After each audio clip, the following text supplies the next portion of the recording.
The FBI is launching a nationwide initiative combating summer crime. It's called Summer 2.0. The FBI has recovered more than 430 kilograms of cocaine, more than 280 weapons, and close to 300 people have been indicted on serious federal and state charges. It was a 3-month surge that we created at the FBI where we went out to the country, the communities in our country, and said, we are going to attack violent crime.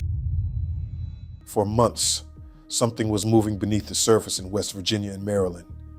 Drugs were changing hands, cash was moving, weapons were appearing, and investigators believed a drug trafficking organization was operating across state lines. We are going to go to the epicenter of guns and drugs. And what that means is we are going to take out localized street gangs wherever they are. But the people involved had no idea how much the FBI already knew. They didn't know investigators were building a case. They didn't know search warrants were coming. Executing 580 search warrants. And they certainly didn't know that 7 FBI SWAT teams would eventually be deployed in one massive operation. This is no small endeavor. We are going to replicate this operation for the next 95 days across the country. Then on June 2nd, 2026, everything changed. Federal agents and local law enforcement moved against the organization in what became known as Operation Turf War. Operation Summer Heat 2.0, in conjunction with state and local partners across the United States of America. We are going to attack violent crime. By the end of the operation, 32 people had been arrested in connection with the narcotics and weapons-related offenses. For conducting joint operations across the country, not just here in West Virginia, but every single state, seizing nearly 1,000 firearms together, executing 580 search warrants, and seizing 2,700 pounds of narcotics and other illicit material. But the arrests were only the beginning of the story, because behind that single day was nearly a year of investigation. The investigation began in August 2025. The FBI Pittsburgh Field Office's Eastern Panhandle Drug and Violent Crime Task Force began working with the West Virginia Homeland Security Task Force and other law enforcement partners.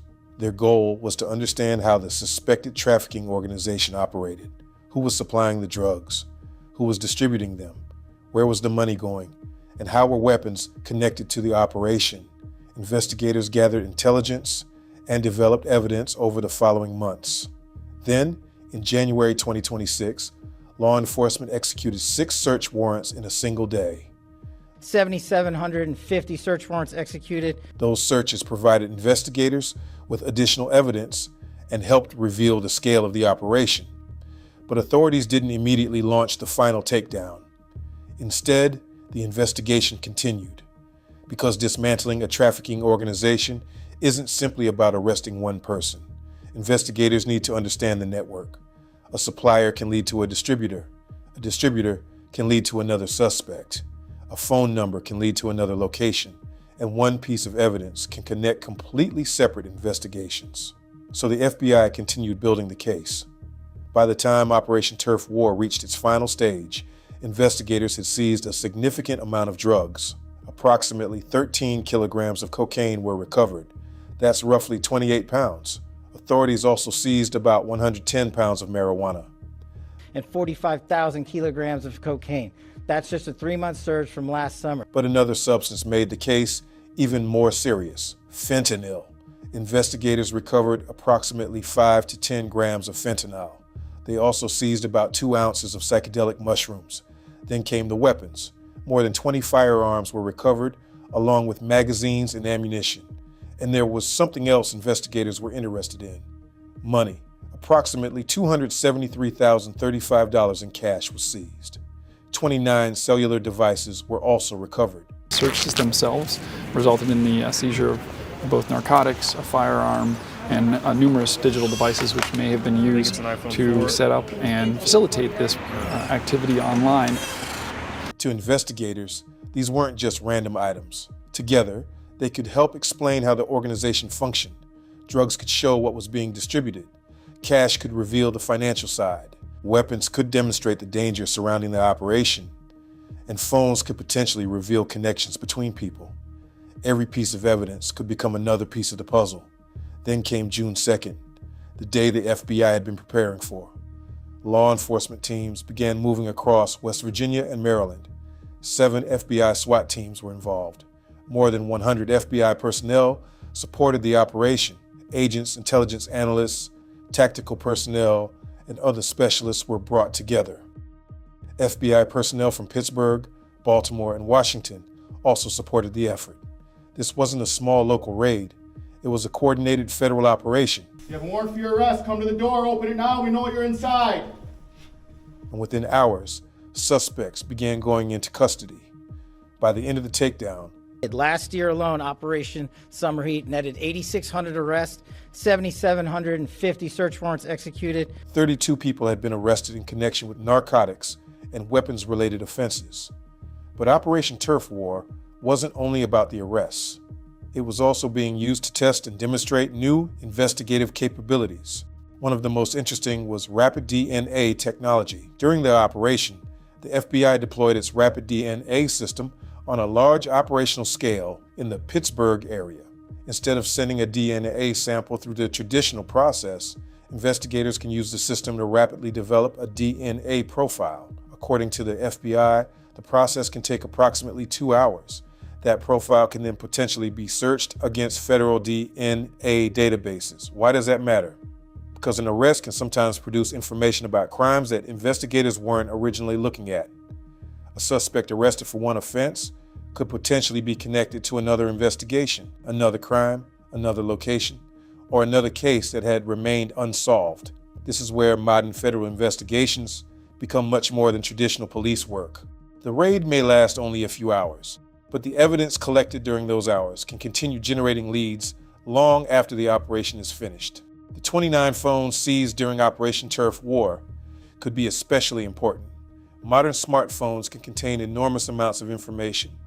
Messages, contacts, photographs, location information, financial records, communication histories. For investigators, digital evidence can help reconstruct relationships. A person who appears to be operating alone may actually be communicating with multiple suppliers. A distributor may be connected to another organization. A phone number may lead investigators to another location. And a single conversation can potentially reveal an entire chain of connections. That's why the months of investigation before the raid were so important. The FBI wasn't simply preparing to arrest people, it was trying to understand the network behind them. And then there was the money. More than $250,000 in cash was recovered. For investigators, large amounts of unexplained cash can become an important part of a criminal investigation. Money has to move. It can be stored, transferred, spent, or hidden. And when financial evidence is combined with communications, drugs, weapons, and witness information, investigators can begin reconstructing how a trafficking organization operates. That's the real purpose of a major drug investigation. Not simply removing drugs from one location, but disrupting the organization responsible for moving them. Because arresting one person may not stop a trafficking operation. Someone else can take their place. Another distributor can step in, another supplier can replace them. But if investigators can identify multiple layers of the organization at the same time, the impact can be much greater. The name Operation Turf War is fitting. Drug trafficking isn't only about drugs, it's also about territory, money, influence, and control. Behind the scenes, different groups can compete for customers, distribution routes, and territory. And when drugs and weapons become connected, the consequences can extend far beyond the people directly involved. That's why federal task forces increasingly combine narcotics investigations with violent crime investigations. The goal is to attack multiple parts of the problem at once: drugs, weapons, money, and the people coordinating them. But perhaps the most important thing to understand about Operation Turf War is that the public saw only the final chapter. People saw the arrests. They saw FBI agents. They saw tactical teams. They saw the evidence, but they didn't see the months of investigative work that came before it. They didn't see the intelligence gathering, the interviews, the evidence analysis, the search warrants, the surveillance, the planning, and the coordination between multiple agencies. By the time the SWAT teams arrived, investigators had already spent months trying to understand what was happening. The raid was simply the moment when all of that preparation became visible. And Operation Turf War was bigger than one investigation. When Operation Turf War was over, the numbers were significant. 32 arrests, approximately 13 kilograms of cocaine, about 110 pounds of marijuana, 5 to 10 grams of fentanyl, psychedelic mushrooms, more than 20 firearms, 29 cellular devices, and approximately $273,035 in cash. But those numbers only tell part of the story, because the real value of an operation like this isn't necessarily measured by what agents remove from a building. It's measured by what they learn. Every phone can reveal a connection. Every DNA profile can create a new lead. Every financial record can reveal movement. And every suspect can potentially lead investigators towards someone else. That's why a federal takedown doesn't always end when the handcuffs go on. Sometimes that's when the next investigation begins. Operation Turf War may have ended with 32 arrests, but the evidence collected during those arrests could lead investigators toward new suspects, new connections, and potentially new cases. The FBI came looking for a drug trafficking organization. What it found was a network of drugs, weapons, money, communications, and people. And now, with Summer Heat 2.0 underway, the question isn't whether another operation is coming. The real question is, where will the FBI strike next?